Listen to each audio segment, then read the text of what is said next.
Welcome back to my YouTube channel. ඔයගලන්ට අලුත් video එකක් ගෙනාවා මම. ඉතින් කොහොමද හොඳින් ඉන්නවා ඇති කියලා මං හිතනවා ඔයාලා ඔක්කොමලා අලුත් වීඩියෝ එකක් ගෙනාවේ. මේක නම් ගොඩක් කල් වීඩියෝ කරලා ගොඩක් කල් කියන්නේ දවස් කිහිපයක් ඒ වුණාට වොයිස් එක දාගන්න තරම් ටයිම් එකක් තිබුණ නැහැ මට ඉතින්. වෙනදා වගේම ඉරිදා දවසේ පොඩි වැඩ ටිකක් කරා. ඒ ටික තමයි ඔයාලට මේ වීඩියෝ එකෙන් අද මම ගේන්නේ. ඉතින් මම ටිකක් දවල් වෙලා තමයි හදන්නේ කිට්ටේ. ඉරිදා දවස නිසා මම ටිකක් නිදා ගන්නවා. ඒක මම හිතන්නේ මගේ වීඩියෝස් බලන අය දන්නවා. මොකද ටිකක් ඉතින් නිදහසේ ඉන්න තියෙන දවසක් නේ ඉරිදා දවස කියන්නේ. නිදහසක් නෑ ඇත්තටම වැඩ ගොඩක් කරගන්න ඕන දවසක්. ඒත් ඉතින් නින්ද කියන එක මට මං කැමතිම දෙයක්. ඒක නිදා ගන්නවා කියන එක ටිකක් හිතටත් ඔළුවටත් ඇඟටත් හොඳයි කියලා මං හිතනවා. හරිද? ආයින්ද මං කැම ටිකක් අරන් එන්නම්. ඔක්කොටම කන්න කලින් අපේ ගෙදර ඉන්නවනේ පෝස් පැටව. ඒගොල්ලන්ට කන්න මම මාළු වගේක් ගෙනත් තිබ්බා. ඒ ටික සුද්ධ කරලා දුන්නා. මම උදේ නැගිටින්න පරක්කු වෙනකොට ඒගොල්ලන්ගෙත් උදේ කෑම පොඩ්ඩක් පරක්කු වෙනවා. ඉතින් බඩගිනිනේ. ඒක නිසා යාලා නිතරම කෑ ගහනවා. අපේ ඉන්න බෙඩ්රූම් එකට පිටිපස්සෙන් යාලා එලි කූඩුවක තමයි ඉන්නේ. යාලට කූඩුවක් හදලා දීලා තියෙනවා ඉන්න. ඉතින් ඒ පැත්තෙන් ඇවිල්ලා හරියට කෑ ගහනවා. එතකොට ඉතින් පව් කියලා හිතනවනේ. මොකද යාලට ඉතින් ඔය කරන කන්න බැහැනේ සත්තු. ඒක නිසා මම එයාලට වැඩි ප්‍රයොරිටි එකක් දෙනවා. ඇත්තටම මම හරි ආදරෙයි. ඒක නිසා ඇත්තටම මිනිස්සුන්ට වැඩි සත්තු ගොඩාක් ලෙන්ගතුයිනේ. ඒගොල්ලෝ කවදාවත් මිනිස්සු වගේ නෙමෙයි මම දකින විදිහ මම කියන්නේ. කෙලහබොන තියෙනවා සත්තු උනත් මිනිස්සුන්ට වැඩි හොඳයි.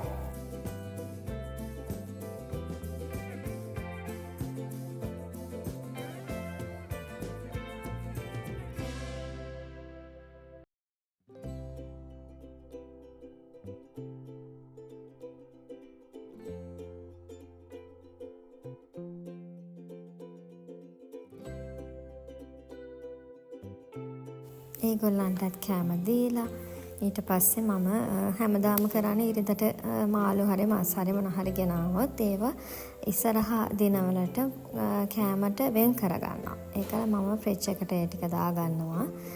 වෙනම මේ නම් බබාගේ අයින් කරපු ලන්ච් බොක්ස් එකකට තමයි මම ඒ ටික හරියටම දාගෙන ෆ්‍රිජ් එකට දාගන්නේ. එතකොට අපිට වෙනම ඒ දවස් වලට ගන්න පුළුවන්. ඒ විදිහට මම කෑලි දෙකකට දාගත්තා. එතකොට මට ලේසි ඒ දවස් වලට ඕන ටික ප්‍රමාණය වෙනම ගන්න. ඉතින් ඒ අතරතුරේ මම උදේටයි දවල්ටයි අද එකටම උයාගත්තා. මොකද මම අපේ බබයි මගේ අක්කගේ බබත් ඉන්නවනේ ඇවිල්ලා. එයාලා රටේ ඉඳන් ආවේ. ඉතින් ඒගොල්ලන්ගේ වැකේෂන්ස් දැන් ඉවර වෙන්නත් ළඟයි. ඒක නිසා අක්කගේ බබාට පොරොන්දුවක් වුණා පීසා කන්න ඒගොල්ලන් එළියට එක්කගෙන යනවා කියලා. ඉතින් ඒ වැඩ තිබුණු නිසා මම අද උදේටයි දවල්ටයි දෙකටම එකට ඉව්වා. නැත්තම් මට ටයිම් එකක් නැතුව යනවනේ වැඩ ටික කරගන්න. මුලින්ම ඔයාලා දකින්න ඇති මගේ කිචන් එක ගොඩාක් හැඩි වෙලා බඩු හැමතැනම දාලා තිබ්බේ. මොකද මේ දවස් ටිකේ අපේ ගෙදර රෑට කන්න අක්කලා ආවා. ඒක නිසා බඩු මෙහෙ තිබුණා. ඒ ටික මම අස් කරගන්න මට බැරුව ගියා. ඒ කියන්නේ ග්ලාසස්, ප්ලේට්ස් ඒවා කෑම ඇරේන්ජ් කරපු වාචන ඔක්කොම මගේ පොඩි කබඩ් එකක් තියෙනවා. ඒ කබඩ් එකට දාගන්න තමම හිතාගෙන හිටියේ මට එන්න සති දවස් ටිකේ ටික කරගන්න බැරි වුණා. ඒ ටික වෙනම තියලා තිබුණා. ඒවත් හැමතැනම බඩු ඒ වුණාට ඒක නිසා මම හිතුවා අද ඔක්කොම ටික ඉවර කරනවා. අද දවස් ඇතුළත තියෙන වැඩ ටිකත් ඔක්කොම ඉවර කරලා එළියට යන්නේ ටික කරගෙනමයි කියලා හිතේ අදිෂ්ඨානයක් ඇති කරගත්තා. මටම ප්‍රොමිස් වුණා ඒ ටික අද මම ඉවර කළා තමයි කොහොම හරි යන්න කියලා. ඉතින් මගේ කිචන් එකේ මට තව වැඩ ගොඩක් තියෙනවා කරන්න. මගේ හිතේ තියෙනවා ඒවා මගේ ගෝල්ස් විදිහට මම මගේ ඔළුවේ තියාගෙන ඉන්නවා. ඉතින් ඒ ටික මම කරගන්න හිතාගෙන ඉන්නවා ඉතා ඉක්මනින්ම.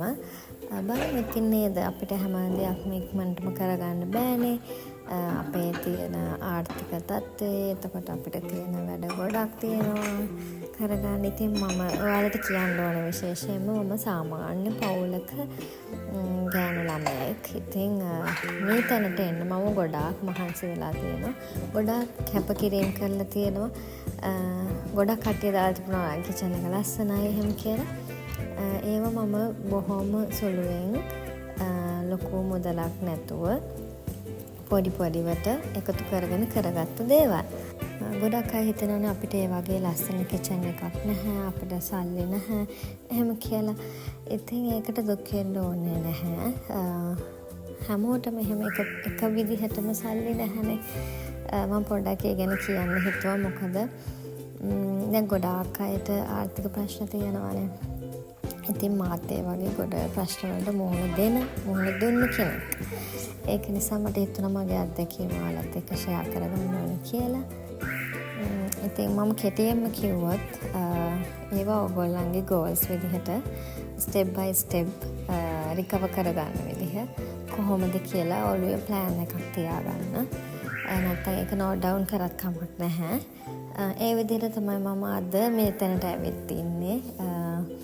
ඉතින් මගේ කලින් ගෙදර හදපු ෆොටෝස් වීඩියෝස් මොකුත් නැහැ. මම channel එකක් කරන්න කියලා හිතේ මගේ අයිඩියා එකක් තිබුණෙත් නැහැ. මගේ තව channels දෙකක් තියෙනවා. ඒ දෙකක් පොඩ්ඩක් මේ දවස්වල බ්ලොක් වෙලා තියෙන්නේ. මොකද මට සැලොන් එකේ වැඩයි, ගෙදර වැඩයි, channels 3ක වැඩයි. ඊට අමතරව මම hand crafting කරනවා. ඒවත් දැන් අතර වෙලා තියෙන්නේ පොඩ්ඩක්. ඉතින් ඒව ඔක්කොම බැලන්ස් කරගෙන යන්න ටිකක් අමාරුයි මට සැලොන් එකේ වැඩත් එක්ක. මොකද මම සැලොන් එකේ තනියම වැඩ කරන්නේ.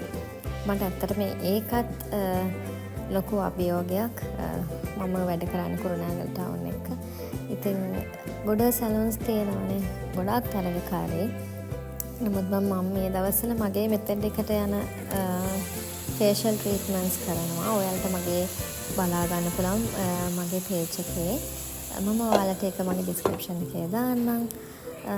ඉතින් ඒ විදිහට ගර්ල් කෙනෙක් විදිහට ඔයාලා කොයි වෙලාවකවත් මානසිකව වැටෙන්න එපා.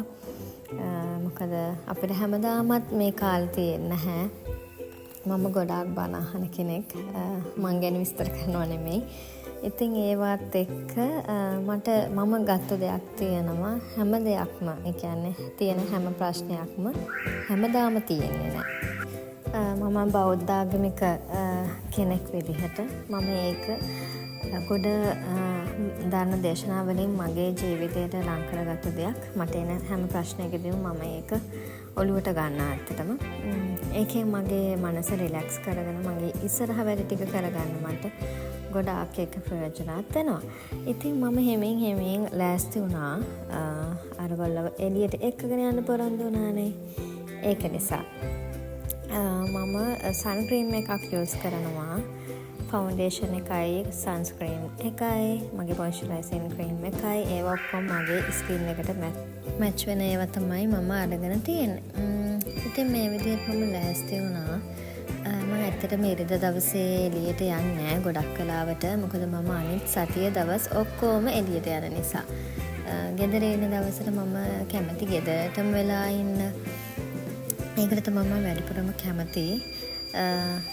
ඒත් ඉතින් අද මට පොඩි ෆ්‍රී ගතියක් තිබුණ නිසා අනික මම ප්ලෑන් කරගත්තු වැඩ ටිකත් ඉවර කරගන්න මට පුළුවන් වුණ නිසා රිලැක්ස් එකේ මම එළියට ගියා බබාලත් එක්ක. ඉතින් මෙන්න මේ විදිහට මම ලෑස්ති වුණා. මම ඇත්තටම කැමති ලස්සනට අඳින්න, නෝමල් මේකප් එකක් දාන්න. ලේඩීස්ලා ඉතින් ගොඩක් කැමති නේද එහෙම දැන්. ඉස්සර වගේ නෙමෙයිනේ දැන් වයස පරතරයකුත් නැහැ. ලස්සනට අඳිනවා, පොඩි මේකප් එකක් හරි දා ගන්නවා. එහෙම ලස්සනට ඉන්න ඕනේ. ඉතින් මාත් කැමති ලස්සනට ඉන්න අය දකින්න. ගොඩක් අය එහෙමයි. ඉතින් ලස්සනට ඉන්නවා නම් ලස්සනට පිරිසිදුවට පිළිවෙලට ඉන්නත් පින් කරලා තියෙන්න ඕන කියලා මම අහලා තියෙනවා. ඉතින් ඔයාලට මම පොඩි වීඩියෝ එකක් අද ගෙනාවේ. මම හිතුවා මේක මම අප්ලෝඩ් කරනවද නැද්ද කියලා දෙතුන් වතාවක් කල්පනා කරලා තමයි ඔයාලට මේ වීඩියෝ එක ගෙනාවේ. මොකද මට ඒක වොයිස් කරගන්න ටිකක් පරක් වුණා එකක්. අනිත් එක මට හරියට වීඩියෝ ක්ලිප්ස් ගන්න ටිකක් අමාරු වුණා. ඉතින් ඒක නිසා මම හිතුවා මේක අප්ලෝඩ් කරනවද නැද්ද කියලා. ඒත් මම අන්තිමේටම තීරණය කරා කමක් නැහැ මේ වීඩියෝ එක මම අද අප්ලෝඩ් කරනවා කියලා. ඉතින් ඔයාලට මම ආයෙත් අලුත් වීඩියෝ එකක් දෙන්නම්. මට ඔයාලා කමෙන්ට් කරන්න මොන වගේ වීඩියෝස්ද මගෙන් ඔයාලා දකින්න කැමති කියලා. එතකොට මට වැඩි ප්‍රමාණයක් ඒ වීඩියෝස් ගේන්න පුළුවන්. ඉතින් මගේ channel එකට ගොඩක් subscribe කරලා තිබුණා කට්ටිය. ඒකට ගොඩක් thank you very much. මම subscribe කරලා නැති අය ඉන්නවා නම් subscribe කරලා මට support එකක් දෙන්න. ඉතින් මගේ වීඩියෝ එක බලපු ඔයාලට ඔක්කොටම ගොඩක් ස්තුතියි. සුබ දවසක් ඔයාලා හැමෝටම.